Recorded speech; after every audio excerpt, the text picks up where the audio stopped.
आज हम लोग बात करेंगे कि पेशाब में जलन क्यों होता है और क्या क्या उसका कारण है और कैसे होता है और उसका ट्रीटमेंट क्या है।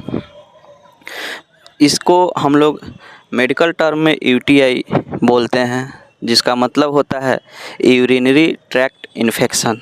तो आइए इस वीडियो में इसी के बारे में देखेंगे।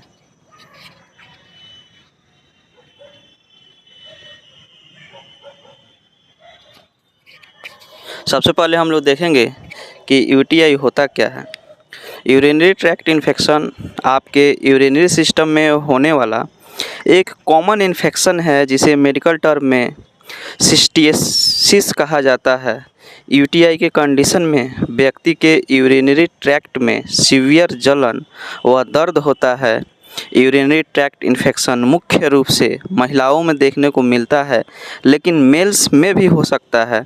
यह मुख्य रूप से ई कोलाई नामक बैक्टीरिया के कारण होता है।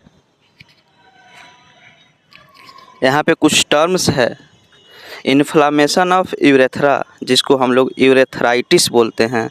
इन्फ्लामेशन ऑफ किडनी, जिसको हम लोग पाइलोनेफ्राइटिस बोलते हैं। इन्फ्लामेशन ऑफ ब्लैडर सिस्टियाइटिस बोलते हैं। जिस भी वर्ड के लास्ट में आइटिस जुड़ा हो तो आइटिस का मतलब ही होता है इन्फ्लामेशन।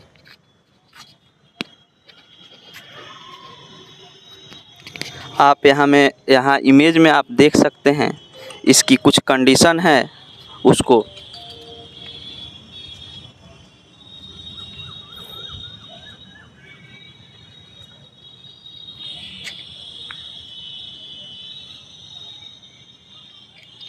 आप इस इमेज में भी देख सकते हैं इसकी कंडीशन क्या क्या हो सकती है।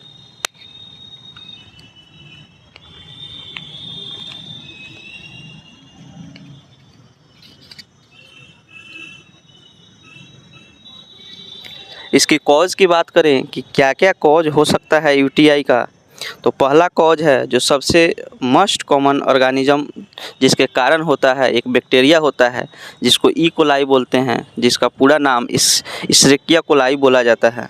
दूसरा है अत्यधिक संभोग करने से, एक से अधिक सेक्सुअल पार्टनर, पुअर वेजाइनल या पेनिस हाइजीन, मतलब कि हाइजीन मेंटेन करके नहीं रखने से। Kidney stone, excessive use of contraceptive pills, यानी जो पिल्स होता है टेबलेट, उसको ज़्यादा यूज करने से कॉन्ट्रासेप्टिव पिल्स।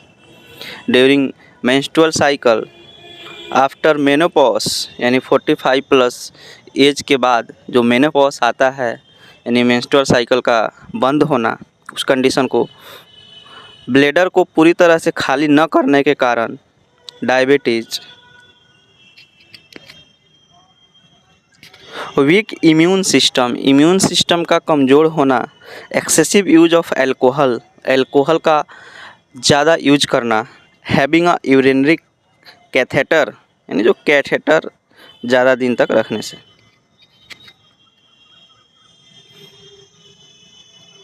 अब इसकी सिम्टम्स की बात करें, जिसमें पहला सिम्टम्स आता है कि क्या क्या देखने को मिलता है यूटीआई में, यूरिनरी ट्रैक्ट इन्फेक्शन में।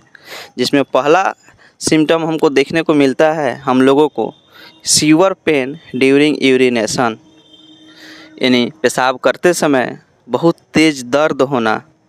मूत्राशय में जलन होना। डिफ़िकल्टी इन यूरिनेशन, पेशाब करते समय परेशानियों की सामना करना। यूरिन का कम मात्रा में आना, जिसको मेडिकल टर्म में ओलिगुरिया बोलते हैं। यूरिन से बदबू आना। लोअर एब्डोमिनल पेन, फीवर, ठंड लगना, अत्यधिक थकान महसूस होना, यूरिन के साथ ब्लड आना, यूरिन का जल्दी आना, nausea and vomiting, anorexia, restlessness, ये सारे सिम्टम देखने को मिलते हैं यूटीआई में। इसकी डायग्नोस की बात करें तो सबसे पहला, किसी भी डिजीज़ को डायग्नोस करने के लिए सबसे महत्वपूर्ण होता है उसकी हिस्ट्री टेकिंग। उसके बाद फिजिकल एग्जामिनेशन, उसके बाद इसमें यूरिन एग्जामिनेशन करेंगे, उसके बाद urine culture, CBC, blood test, USG करेंगे, साइटोस्कोपी और सीटी स्कैन करेंगे। ये डायग्नोस करेंगे हम लोग।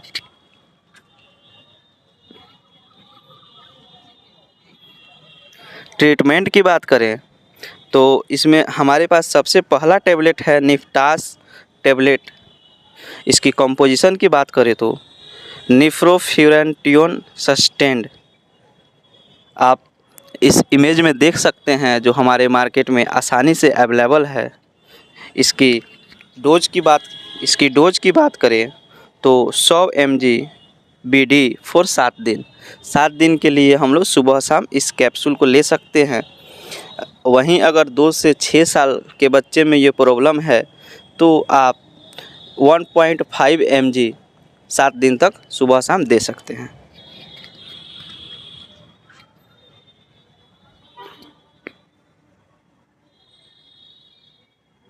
दूसरा जो हमारे पास मेडिसिन है वो है बैक्टेरिन DS टैबलेट नाम से, जिसकी कंपोजिशन की बात करें तो ट्राईमेथोएस्पिरिन और सल्फामेथोजोल ये कंपोजिशन उसमें होती है। आप इमेज में देख सकते हैं, यही टैबलेट है, आप मार्केट से आसानी से ले सकते हैं। इसकी डोज की बात करें तो 800 mg दिन में एक बार 7 दिन तक ले सकते हैं।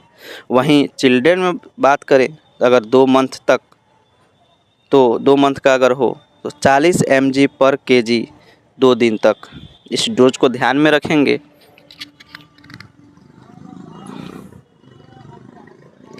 इसके बाद जो हमारे पास मेडिसिन है वो है यूरिनर टैबलेट। इसकी कंपोजिशन की बात करें नॉरफ्लोक्सासिन 400 mg। आप इस इमेज में देख सकते हैं, यही टैबलेट है, आसानी से आप मार्केट से ले सकते हैं। इसकी डोज की बात करें तो 400 mg सुबह शाम 3 से 7 दिन तक ले सकते हैं। वहीं चिल्ड्रेन में इसकी डोज की बात करें तो आप जहां भी कंसल्ट कीजिएगा कोई भी डॉक्टर, वहां से वो डोज आपको डिसाइड करके बता देंगे वेट और एज के हिसाब से।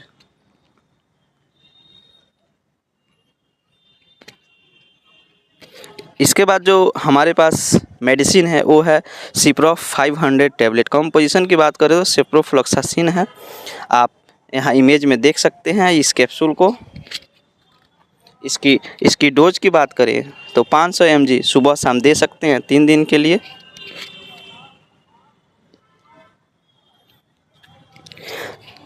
इसके बाद जो हमारे पास मेडिसिन है वो है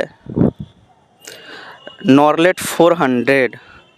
इसकी कंपोजिशन की बात करें तो नॉरफ्लोक्सासिन 400 mg में आता है। इस नाम से भी आता है, आप यहाँ देख सकते हैं।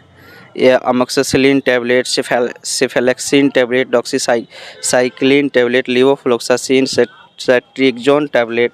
इमेज में आप देख सकते हैं, आसानी से ये मार्केट में अवेलेबल है। इसके बाद जो हमारे पास मेडिसिन है वो है पाइरिडियम टैबलेट। इसकी कंपोजिशन की बात करें तो फेनाजोपाइरिडिन हाइड्रोक्लोराइड। इसकी डोज की बात करें 200 mg सुबह शाम या एक टाइम भी दे सकते हैं 3 दिन के लिए। चिल्ड्रन की बात करें तो 2 mg पर kg डोज दे सकते हैं। ये मार्केट में आसानी से अवेलेबल है, आप यहाँ इमेज में देख सकते हैं।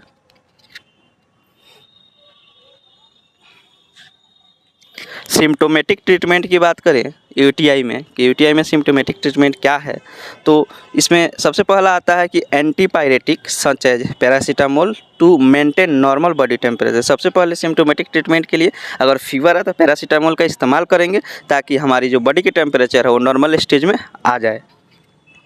दूसरा इसमें हम लोग यूज करेंगे anti emetic to control nausea vomiting such as ondansetron tablet. मतलब कि नोजिया वोमिटिंग के लिए हम लोग यहाँ ये एंटी एमेटिक कोई भी टैबलेट यूज करेंगे ताकि ये नोजिया और वोमिटिंग कंट्रोल हो जाए। इंट्रावेनस फ्लूइड का इस्तेमाल कर सकते हैं, IV fluid, NS DNS। Maintain personal hygiene तो वैसे भी मेंटेन करना पड़ता है। During sex use condoms. ये सारी सिम्टोमेटिक ट्रीटमेंट है यूटीआई न होने का। बस इस वीडियो में इतना ही।